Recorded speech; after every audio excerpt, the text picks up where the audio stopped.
Anak ng tipaklong naman, kakalinis ko lang dito ah. Finger parkour. Kapag nakasakay ako sa sasakyan, ito ang isang libangan ko para hindi ako maboring. Yung isasabay mo yung pag-parkour ng daliri mo sa madadaanan yung building na parang obstacle. Kung hindi parkour, finger fight naman ang pinaggagawa mo. May video nga akong napanood sa YouTube kay Mr. Manos. Try nyo panoorin guys, nakakatuwa. Fingerboard. Bumili ako nito dati dahil naiinggit ako sa mga magagaling maglaro nito. Nung sinubukan ko laruin, nakakainis pala. Ang hirap pala mag-fingerboard tricks kahit daliri lang ang gamit. May mga tricks na tsamba kong nagagawa, tapos kung ipapasikat ko na, hindi ko na magawa. Pag-drawing sa mga bintana at salamin ng sasakyan. Sa lugar namin, foggy place. Kaya yung mga bintana, nahahamugan. Kapag nakakakita ako ng mga gantong bintana, hindi ko mapigilang mag-drawing.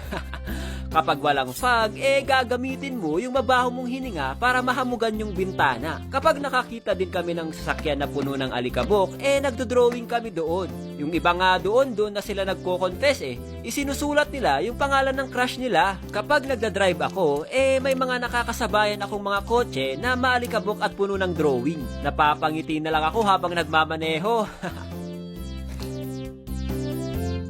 Uy, tignan mo, may tarpaulin ng tumatakbong counselor. Eleksyon na naman kasi ngayon, kaya meron na naman yang mga yan. Tara, pagtripan natin. Hello ma'am, Burnik po for counselor. Hoy, bakit nyo pinagtitripan yan?